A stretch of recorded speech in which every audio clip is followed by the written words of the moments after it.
أعوذ بالله من الشيطان الرجيم بسم الله الرحمن الرحيم الحمد لله والصلاة والسلام على رسولنا محمد وعلى آله وصحبه أجمعين أما بعد السلام عليكم ورحمة الله وبركاته.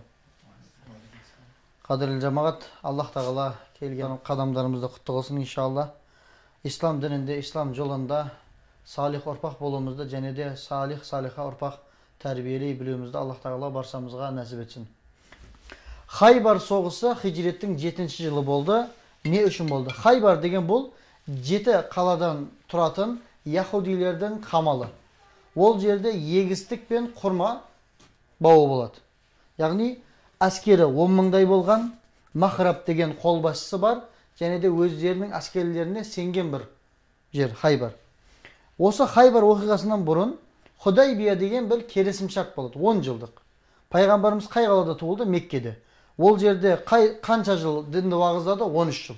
13 жылда пайғамбарымыз саллаллаху алейхи вассаламға сенген 350 мен 500-дің арасында ғана мұсылман болды. Қиын уақытта. Сонда Аллах Тағаладан вахи келді. Меккеден Мәдина қаласына қоныс аударуға. Қоныс аударылғаннан кейінгі 7-ші жылда, жаңағы 6-ші жылда Худайбия деген келісімшарт жасалады.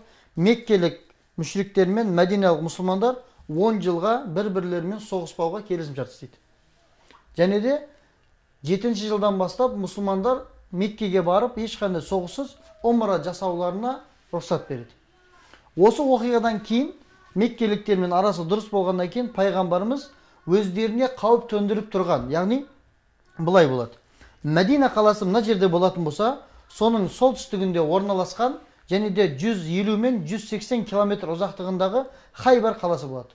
Осы Хайбар қаласына Мәдина қаласында мұсылмандармен шығыспай қуылып шыққан Бәни Надир және де Бәни Құрайза деген екі қауым бар, Яхуди қауымы. Олар мұсылмандарға өте ашулы. Неге? Олардың қаласын шығыстырмады.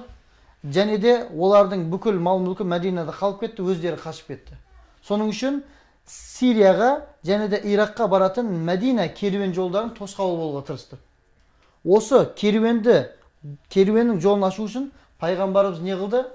1600 немесе 1500 аскерлік бір жорығын дайындатты да жолға шықты. Пайғамбарымыздың бір тактикасы бар еді.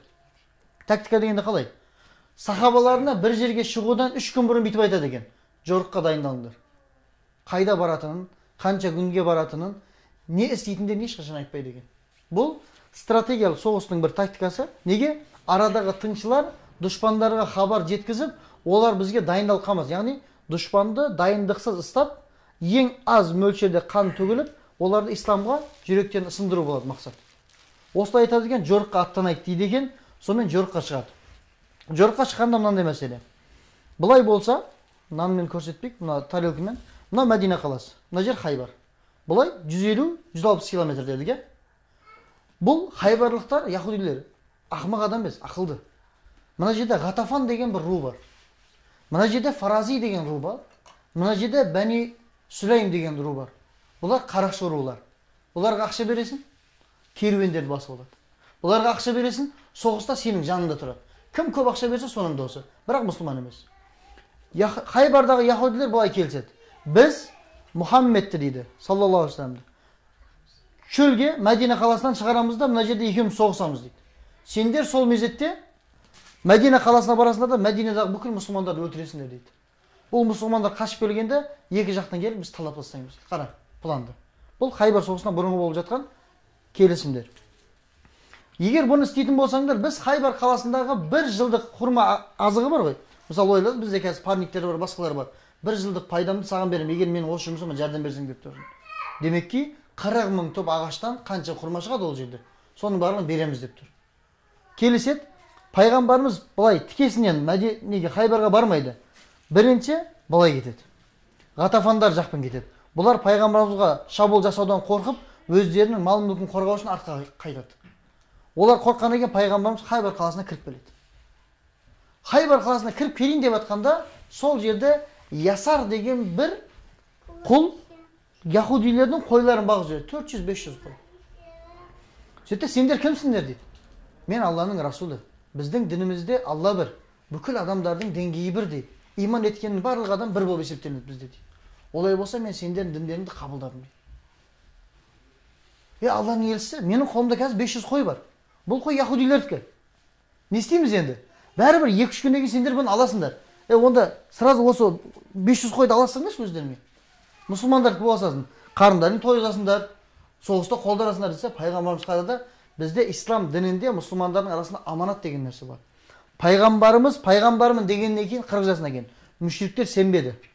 Бірақ оның әл-әмин, яғни аманатқа қиянат қылмайтын сенімді адам екенін білетін еді. Бір жаққа шығып баратса қара, пайғамбар екеніне сенбейді. Бірақ бүкіл мал-мүліктерін пайғамбарымызға аманат етіп кетіп қалатын еді. Сол жақ жаңағы Ясар деген кейіннен мұсылман болатын адамға айтады пайғамбарымыз. Сен мына қолыңдағы аманат болған қойларды яһудилерге тапсырмағанша сен иман еткен болып саналмайсың. Бірінші соны тапсырып қайт. Қара, соғыс болып тұр. Екі жақтан армия тұр. Барады, қойлар тапсырады, жаңағы Ясар қайтып келеді. Одан кейін пайғамбарымыздың әскерлеріне араласады. Сөйтеді де, осы араласқаннан кейін жорыққа аттанып кетеді. Барады да соғысады. Соғысқан күйінде сол мезетте қайтыс болады. Қайтыс болғаннан кейін соғыс бітеді, кешке бірінші күні қамал алынылмайды. Неге? Төбеде. Теңіздің деңгейінен 850 мың метр жоғарыда, таулы жер. Мұсылмандар ондай қалада соғыс көрмеген. Бірінші күн алынылмайды. Жаңағы Ясар бір мәйіт келеді, мәйіттің бетін ашса, Ясар жатыр дейді. Пайғамбарым басын бір оңға бүйтіп бұрады. Тағы бүйтіп қарайды да, тағы солға бүйтіп бұрады. Сахабалар аң-таң. Алланың елшісі, сен бұл жаңа мұсылман болған жігіт қайтыс болды, шахид болды. Сен бұны көрдің, басын неге бұрып жатсың жан-жаққа десе, бұл иман етті, намаз оқыған жоқ, ораза ұстаған жоқ, аз амалмен қазір жаннатта жүр, жаннатқа түсті. Жаннаттың нығметтерін жеп жүр. Егер мен оған қарсам, менен ыңғайсызданып қалуы мүмкін деп қарамай отырмын дейді.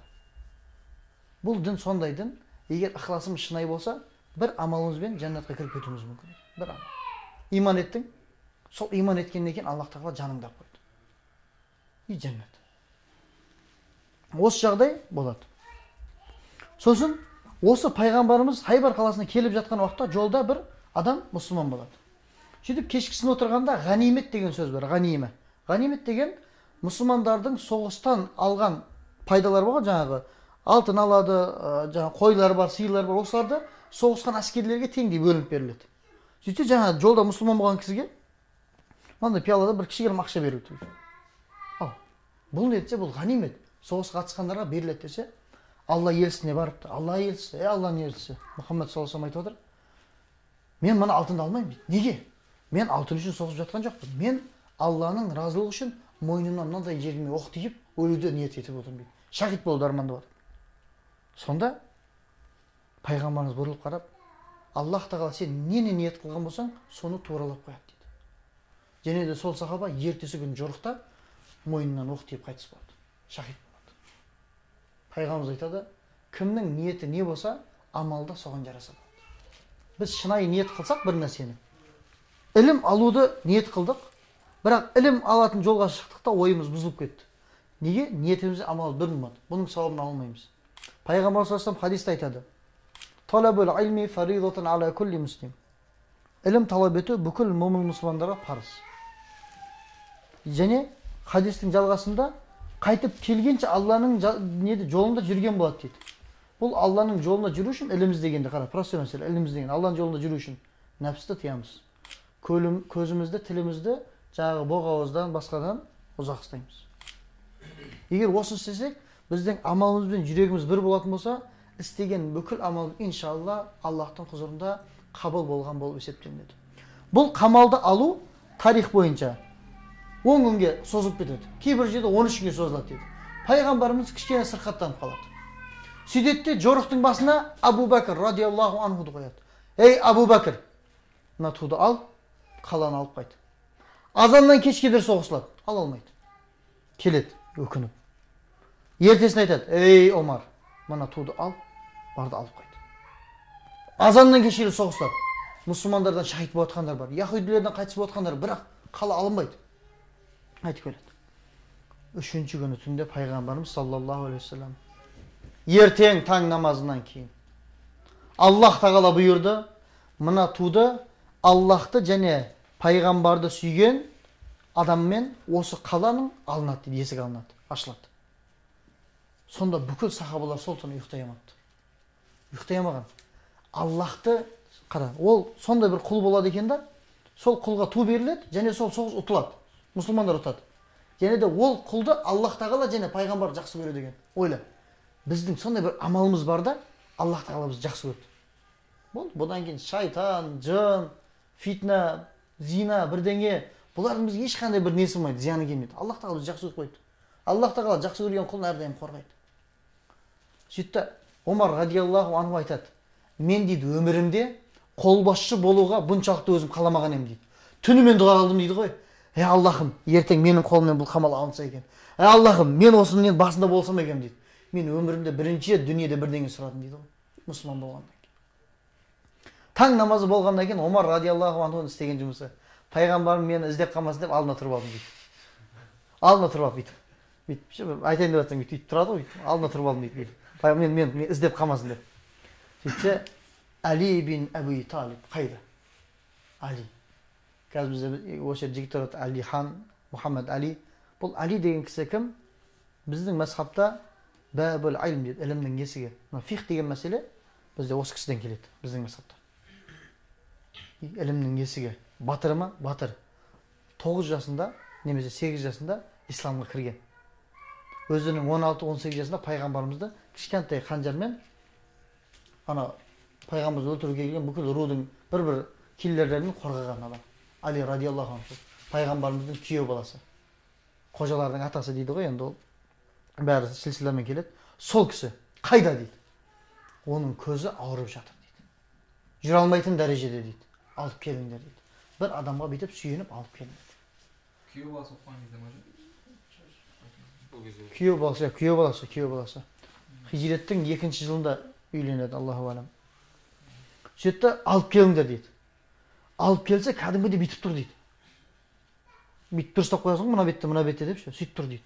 Сонда екі риуаяты, біреуінде сүфтеп үрлегенде жақсы болды дейді, біреуінде түкірген жаққанда көз жақсы болды дейді. Али радиаллаху анху айтады: осы күні пайғамбарымыз мені емдеді, одан кейін қайтыс болғанша, яғни ажал келгенше менің көзім ауырмады дейді ғой. Жаңа зрение нашар бірдеңе деген болмады дейді. Сөйтті Али радиаллаху анхудың қолына пайғамбарымыз саллаллаху алейхи уассалам жалауды беріп: ал Али, енді артыңа қарамай дейді, қамалды ал дейді. Али радиаллаху анху Аллахтың қамалын көзіне қарап тұрып кетіп жатыр дейді. Тоқтап қалды дейді бірденне. Алланың елшісі, қара, артыңа қарамай жүр деді ғой, бір әмір. Сахабалар сондай болған. Пайғамбарымыз бірдеңені әмір етті ма? Неге, не үшін әбеттен кейін әмір айтылды ма, жүреді, болды. Намаз оқыңдар, Құдайдан қорқыңдар, бала шағаны тәрбиелеңдер, болды. Неге, не үшін жоқ, сұрақ жоқ. Тоқтап. Алланың елшісі, мен бұлармен не үшін соғысайын десе, Аллахты бірде, пайғамбарды сол Аллахтың елшісі. Егер осыны мойындайтын болса, ислам дінін қабылдамаса да, біз оларға малдарына, жандарына зиян бермейміз. Егер бізді мойындап исламды қабылдамаса, олардың жазасын ақыретте Аллах береді дейді. Қарсы келгенде даяма дейді. Сонымен соғысқа кіріп кетеді. Кіріп соғысып баратқан уақытта қолында қалқан түсіп кетеді екен. Сөйтіп қаланың есігі бұзылған, жерде жатыр екен, сол есікті ала салады дейді, бір қолмен, сол қолмен. Сөйтіп соғысып барып, ең бірінші Найл деген қаланы алып өтеді. Осы қаланы алады да, болды, Хайбар уже құлап жатыр дегенде жаңа қалқаны тастайды ғой, ұтып. Пайғамбарымызға қала алынды деп келеді. Осы жерде қарада сахабалар енді көреді ғой, есік қалған қылды ғой. Көрейікші десе, 7-8 сахаба сол есікті көтере алмады. Бұл иманның берген күші жігіттер. Біз мысалы 40 жыл, 50 жыл качкаға барайық, басқа қылайық. Ұзағы бір 300 кило көтеретін шығармыз. Аллах тағала нығым етпесе, бірақ ана есікті 8 адам көтере алмады. 8 адам көтере алмаған не ол? Егер біз сол Али радиаллаху анху бір күннен келсе, сол есік бәлкім көтере алмайды. Бірақ сол мезеттегі иманы, қара, иманның күштілігі. Біздің егер иманымыз күшті болса, бізге тосқауыл деген нәрсе қалмайды екен. Соғыс біткеннен кейін мынандай нәрсе болады. Қарада, пайғамбарымыз бәрібір мейірбан пайғамбар. Не дейді? Яһудилер айтады: Алланың елшісі, сен бізді өлтірме. Жерімізден бізді қуып шықпа. Бұл жердегі бізге бер, егін егейік, құрма егейік, бір жылдық полный азықты екіге бөлейік. Не дейсің дейді. Пайғамбарымыз қара, болады. Бұны сендерге менің бір адамым келеді дейді жылда, Абдуллах бин Раваха. Осы адам келеді, екіге бөліп береді, болды, кетеді. Мақұл дейді, арадан бір жыл өтеді, Абдуллах бин Раваха келеді. Бір жылдық азық жиналады, екіге бөлінеді. Яһудилер бөліп жатыр екіге. Мына кісі қысаптап отыр. Сөйтті де, мұсылмандарға қайсысын аласың, Абдуллах бин Раваха десе, сендер бірінші алыңдар, қалған мұсылмандарға алып кетемін мен Мәдинаға дейді. Өздерін алады, алып кетеді. Сөйтті де яһудилер айтады, мынау дейді, қатты тексереді екен. Бұны пайғамбарға барып, не дейді, жалып жасайық. Сөйтсінде пайғамбар бұны қусында жұмыстан, сәл жұмысқа немқұрайлы қарайтын біреуін жіберсін бізге дейді. Қара айланы, яһудилер. Болмаса пайғамбар оларды өлтірмеді. Малдарын алып қоймады, жерлерінен қуып шығармады. Жетпей жатыр да, жетпей жатыр, нәпс. Пайғамбарға барады. Алланың елшісі, сенің мына адамың нашар. Біздің ақымыз жеп қойып жатыр. Мұсылмандарға көп ал, бізге аз беріп жатыр. Десе, қара. Екі жақты да тыңдау керек деген мәселе осы жерден шығады. Пайғамбар ешқашан біреудің айтқан, мынау несімен, біреу бізге мынандай істеп қойды деп айтса, жалып жасаса, біз соның сөзімен кетіп қаламыз ғой. Пайғамбар өйткен жоқ. Мен оған ұрысып қоямын деген жоқ. Не деді? Абдуллах бин Раваха олай істемейді. Егер олай істейтін болса жағдайда, сендер бүйтіңдер. Бірінші өздерің алыңдар, одан кейін қалған мұсылмандар алсын дейді. Абдуллах бин Раваха солай істеп жатыр болса, онда ол дұрыс істеп жатқан екен. Теманы түсініп тұрсыңдар ма? Сөйтті жібереді. Сөйтіп яһудилер қоймайды. Біз мынаны бірдеңе қылып сындыруымыз керек. Бұған біз сыйлық апарайық. Кішігірім ақша, кішігірім бір сыйлықтар, ат, түйе, қызыл түйе апарайық. Осын берейік, ол бізге кішкене қылсын. 45% мұсылмандарға берейік те 55 бізде қалсын. Тур осыны істегенде Абдуллах бин Раваха не көрген білесіңдер ме? Сыйлықтарды алмайды. Неге? Енді мұсылмандық болғанда, Мәдина қаласында пайғамбар отқанда бір руға бір сахабаны ұстаз қылып, әкім қылып жібереді. Сөйтіп ол кісі келсе 2 жылдан кейін. Кәдімгідей киімдері сәл байлау, аттары басқашалау, қарны тойған да. Сен қалай болды бұл жағдай десе, сол жақтағы халық маған сыйлықтар берді, жаңағы нелер берді, ат берді, мені құрметтеді десе, егер сен әкеңнің үйінде де отырғанда осы сыйлықтарды беретін бе еді сол халық дейді. Қалай сонда дейді. Сенің мансабың болмағанда осы халық саған осындай беретін бе еді? Жоқ дейді. Онда бұның алғандарың саған харам дейді. Парақорлық деген мәселе бар ғой бізде. Парақорлық қайдан келе жатыр? Неге харам? Егер біз қазір простой адамбыз, ұстазбыз, жаңағы бір жерде жұмыс істейміз, механикпіз. Өйстіп отырғанда біреуге бізге міне саған көрік десе.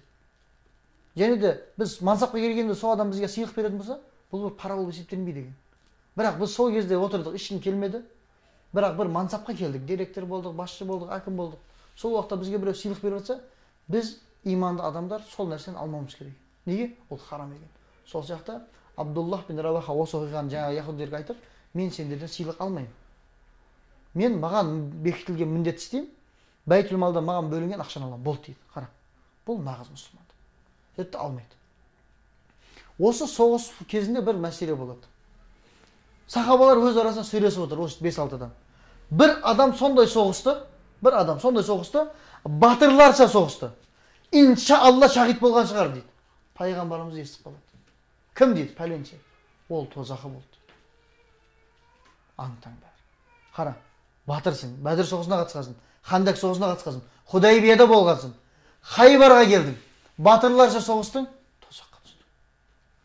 Неге десе? Бұл жаңа ғанимет деп түсіндіріп өттік қой. Халықтың малы бөлініп береді. Сол нәрсе бөлінбей тұрып, өзіне бір дестармал алып қалтасына сабаған екен, әдемілеген біреу. Ешкім біліп қоймасын деп. Сөйтсе, пайғамбар айтқан, бұл құл ақысы, бүкіл үмметтің құл ақысына кіргені үшін тозаққа түсті. Соны естіген сахабалар, мынандай бастарына байлаған дестармалдар бүйтіп, неде алған мынандай бір спартик кісі болса, немесе бір жаңа шүлек кісі сол жүгіріп алып келіп, Алланың естісі, валлахи да биллахи да біз білмедік үмметтің ақысы екенін. Біз ештеңе қылмайын шығар деді. Бұл осындай үлкен ауыр күнә ма дейді. Құл ақысы. Құл ақысы дегенімізді түсіндіріп өтейік. Ақы, хақ дейді ғой, мынау менікі дейміз ғой, мынау менікі. Сол екеу болады дінімізде. Алланың ақысы, құл ақысы. Алланың ақысы дегеніміз намаз оқу, ораза ұстау, зекет беру. Біз зекет бермесек, Аллах тағала бізді кешірмегенше біз жәннатқа кірмейміз. Тема түсінікті ме? Түсінікті. Құл ақысы деген, мен Алихан деген бауырымның рұқсаты болмай тұрып телефонын алдым да сындырып жібердім. Сөйтіп бұны жөндеп бермедім. Мен бұның ақысына кіріп қойдым. Егер бұл мені дүниеде кешірмеген болса, ертең қияметте маған кешірім бергенше мен жәннатқа кіремін. Немесе Бұның арқасынан ауыр әңгіме айтып қойдым. Бұның жүрегі ауырды. Осыны мен кеп сұрамадым. Бұл мені кешірмеді. Аллах тағала айтады екен, сол құлым кешірмегенше мен сені кешірмеймін дейді екен қияметте. Құлақсы деген осы. Енді қара, жаңағы соғысып жатқан батыр Бәйтүл малға түсетін, яғни үмметке Мәдина қаласындағы және соның жан-жағындағы мұсылман руларға түсетін ақшадан байқамай қалтасын сабаған, білмей. Соның үшін істеген амалдары іштеген. Және де сол соғыста Сафия анамыз яхуди кісі, әкесі яхуди болған, сол кісімен некеленеді. Сол кісі Мәдинаға келген уақытта пайғамбарымыздың әйелдері сен яхудидің қызысың деп кемсітеді екен. Дінімізде біреу мұсылман болғаннан кейін оған кімнің баласы болды бұрын? Бұрын не істеді? Ішті ма, шекті ма, зина істеді ма? Бұның бізге қызығы жоқ екен, қадір жамағат. Маңыздысы көргенде соңғы демінде мұсылман болды ма? Болды. Бізге керек сол екен. Хусну зан деген болады мұсылмандарда. Біреу туралы жақсы ойлау. Мысалы, Айбек неге кешегі сабаққа келмеді? Сөзінде тұрмайды. Жоқ, біздің ойлайтын нәрсеміз бір жұмыс шығып қалған шығар. Қол бос болса келетін еді ғой. Бұл хусну зан. Осы мәселе. Сөйтті пайғамбарымыз айтады: "Ей Сафия, тағы да осындай бір мәселе болатын болса, былай де. Мен Мусаның жиенімін, пайғамбардың әйелімін. Маған не айтып отырсың?" Өйстіп айтты. Тура осындай жағдай мұсылман еркек сахабаларда болады. Абу Зар әл-Ғифари деген бір сахаба бар. Бұл Ғифар деген бір қауым, ру, өте шабуылға шығатын батыр және кісі. Ешкімді менсінбейді халық. Сөйтті мұсылман болғаннан кейін не деп айтады? Білал радиаллаху анхуға: "Ей, қара әйелдің баласы, бері кел" дейді. Бұл дұрыс нәрсе емес. Кемсіту исламда жоқ нәрсе. Осы жағдайда пайғамбарымыз айтады: "Мен қара әйелдің баласы" деп кемсітті. Мен жүрегім ауырып жатыр. Болмайды ғой енді, исламда бар ма осындай деп сұрайды ғой кімді. Сөйтсе Абу Зар әл-Ғифариға айтады: "Құлақ сол ғой бұл. Осыдан кешірім сұрамағанша сенің иманың толған емес" дейді. Сонда жылап тұрып кешірім сұрап аяғын сүйді деген риуаяттар. Қара әйелдің баласы деген адамның барып аяғын сүйіп жатыр. Міне иман, міне ислам. Біз қадірлі жамағат, бұл Хайбар соғысын мұсылмандар ұтты, керуендердің жолы ашылды. Бізге бұл соғыстан ең маңызды нәрсе бірінші, пайғамбарымыз біреуді дұшпан көріп, біреуге бір сөз жұқтырғанша өзі сыр сақтайды екен, соғыста болсын, басқа нәрседе болсын. Яғни бір сыр нәрсе болатын болса, ол айтылмайды. Екі адамның білген ешқашан сыр емес. Екіншісі, пайғамбарымыз соғыс деген уақытта әйелдерге, балдарға, жануарларға және өсімдіктерге зиян келтірмейтін еді. Үшіншісі, ешқашан аманатқа қиянат қылмайды. Ол яхудидің малы болсын, ол мүшриктің малы болсын, ол христианның малы болсын. Бізге аманат берілді ме? Болды, тоқтатуымыз керек. Төртіншісі, бәйтүл мал дейді. Яғни, мысалы, халықтың әкімшілікте жұмыс істеуіміз мүмкін, мешітте, медреседе, оқуда халыққа деп бөлінген ақшаның бір тиыны бізге харам екен. Бұны білуіміз керек. Дін. Біреуді жамандаудан басталмайды. Дін өзімізді дұрыстаудан басталмайды. Егер мен өзіме дұрыс болсам, Әлихан өзіне дұрыс болса, ішіп жеуіне қарайтын болса, Құдайдан қорқатын болса, бұны көрген баласы да өйстіп өседі.